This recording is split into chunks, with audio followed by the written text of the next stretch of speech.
Hello বন্ধুরা, তোমরা সবাই কেমন আছো? এটা কিসের ছবি দেখতে পাচ্ছ বলো তো? ভাবছো পাপড়ি চাট? না না, পাপড়ি চাট এটা একদমই না। এটা কিন্তু দারুণ একটা খাবার জিনিস। এটা হলো মশলা পাঁপড়। তো এটা সন্ধ্যাবেলা মানে মুখটা একটু মনে হচ্ছে কী খাই কী খাই, তো তাই জন্য চটপট আমি বানিয়ে ফেলেছি কিন্তু মশলা পাঁপড়। তো তোমরা দেখে নাও রেসিপিটা। আমি বানাতে শুরু করছি। প্রথমে আমি নিয়ে নিয়েছি দুটো আলু সেদ্ধ করে টুকরো টুকরো করে কেটে নিয়েছি। তার মধ্যে দিয়ে দিয়েছি পেঁয়াজ কুচি, ধনেপাতা কুচি, টমেটো কুচি এবং কাঁচা লঙ্কা কুচি। এগুলো সব দিয়ে দেব হাফ চামচ মতো বিট নুন, হাফ চামচ আমচুর পাউডার এবং হাফ চামচ চাট মশলা দিয়ে একটা চামচের সাহায্যে কিন্তু খুব হালকা করে এগুলো মিশিয়ে নেব। তোমরা কারা কারা এরকম পাপড়ি চাট টাইপের জিনিস খেতে ভালোবাসো আমাকে কমেন্ট করে জানিও তো। তারা কিন্তু এই একটা রেসিপি তোমরা ট্রাই করে দেখো। পাপড়ি চাটটা তো সবাই খেয়েছেই, আমিও খেয়েছি, কিন্তু এটা তুমি ঘরে বানিয়ে দেখো, একটা ঘরোয়া টেস্ট পাবে এটাতে। আর পাপড়ি তো তেলে ভাজতে হয়, এটা কিন্তু তোমরা প্রসেসটা দেখো। এটাতে কিন্তু আমি কোনো তেল ইউজই করিনি। তো দেখতে থাকো তোমরা। দেখো আমি খুব ভালোভাবে এটা মিশিয়ে নিয়েছি। যে যেরকম ঝাল খাও সেইভাবে কাঁচা লঙ্কা ইউজ করবে। এইভাবে কিন্তু বেশ খানিকক্ষণ আমি মিশিয়ে নিলাম। এটাতে কিন্তু একদমই নর্মাল সল্ট ইউজ করবে না, কারণ তাতে জল ছেড়ে যেতে পারে। সবসময় বিট নুনটা ইউজ করবে। দেখো এবার আমি ছোটো ছোটো গোল গোল পাঁপড় নিয়ে নিয়েছি। এগুলো কিন্তু মশলা পাঁপড় নয়, এগুলো এমনি পাঁপড়ই, কিন্তু ছোট ছোট। এই পাঁপড়গুলোকে আমি তেলে ভাজবো না, শুকনো খোলায় জাস্ট সেঁকে নেব। এটা একটু হতে সময় লাগবে, পাঁপড়টা সেঁকতে একটু সময় লেগে যাবে। এটা লাল লাল করে সেঁকতে হবে। তোমরা যারা এখনও আমার চ্যানেলটা সাবস্ক্রাইব করোনি, তাদের কাছে রিকোয়েস্ট করছি আমার চ্যানেলটাকে সাবস্ক্রাইব করে দিও। আর আমার ভিডিওটা দেখতে যদি ভালো লাগে, রেসিপিটা যদি তোমাদের পছন্দ হয়, তাহলে অবশ্যই একটা লাইক করে দিও আর কমেন্ট করে কিন্তু জানিও যে আমি যেটা বানালাম তোমাদের কেমন লাগলো।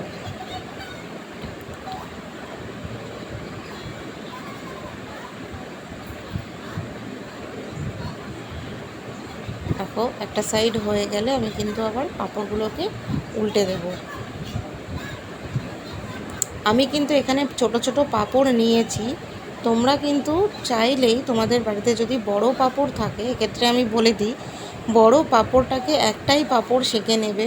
সেঁকে নিয়ে তার উপরে পুরোটা স্টাফিং করে দিয়ে, ওপরটা করে দিয়ে কিন্তু তোমরা ছুরির সাহায্যে বেশ সুন্দর করে 3 টুকরো বা 4 টুকরো বা 5 টুকরো যে যেরকম চাও সেরকম কিন্তু টুকরো করে নিলেও হয়ে যায়।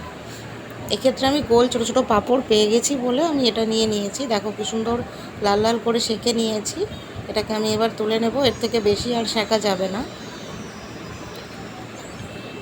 পাঁপড়গুলো সেঁকে নিয়ে আমি এটা প্লেটে তুলে রাখছি। এবার হচ্ছে আমি সাজাবো। পাঁপড়গুলো নিয়ে প্রথমেই আমি দিয়ে দেব যে আলুটা মেখে রেখেছিলাম সেটা।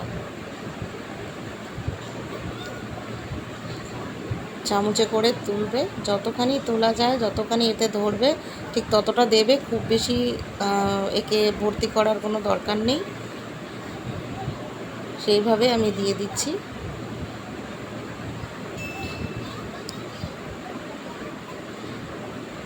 এভাবে আমি পুরগুলো ওপর থেকে দিয়ে দিলাম আলু মাখা।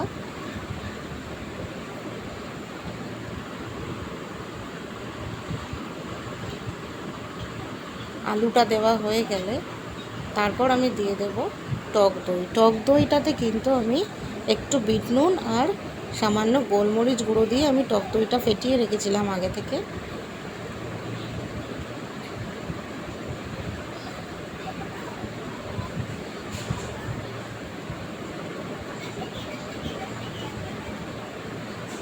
এভাবে আমি টক দইটা ওপর থেকে ছড়িয়ে দেব। বেশি কোনো কিছুই দিতে যাবে না, সব কিছুই অল্প দেবে, যাতে বাইরে কোনো কিছু বেরিয়ে না যায়, দেখতে ভালো লাগে না, খাওয়ার সময়ও কিন্তু সমস্যা হয়। তাই জন্য সব কিছু লিমিট রেখে দেবে। বাড়িতে কোনো গেস্ট এলে যদি সেরকম কিছু বাইরে থেকে কিনে আনার মতন কন্ডিশন না থাকে, তো বাড়িতে এই ধরনের খাবার যদি বানিয়ে দাও, মানে মনে হয় না গেস্টদের কোনো রকম কোনো আপত্তি থাকবে। এগুলো ভীষণই চটপটা খেতে হয়, মানে এগুলো কেউ পছন্দ করে না এরকম মানে কোনো লোক নেই, কেউ নেই। এবার আমি ওপর থেকে দিয়ে দিচ্ছি টমেটো কেচাপ। এটাও খুব তাই বেশি আমি ভর্তি করে দিচ্ছি না, অল্প অল্প করে দিচ্ছি। আর দিয়ে দেবো ওপর থেকে ঝুরি ভাজা, বেশ সুন্দর করে ঝুরি ভাজাটা ওপর থেকে সার্ভ করে দিয়ে কিন্তু এটাকে সার্ভ করে দিলেই কিন্তু রেডি হয়ে গেল আমাদের মশালা পাঁপড়। তো তোমরাও দেখে নাও রেসিপিটা কীরকম লাগলো, তোমরা বানিয়ে ট্রাই করে দেখো বাড়িতে, খেতে কেমন লাগছে আমাকে কিন্তু কমেন্ট করে জানাতে ভুলো না যে আমার রেসিপিটা কেমন লাগলো, তোমাদের খেয়ে কেমন লাগলো আমাকে বানিয়ে তোমরা খেয়ে আমাকে জানিও। তো ততক্ষণের জন্য আমি আজকের মতো টাটা।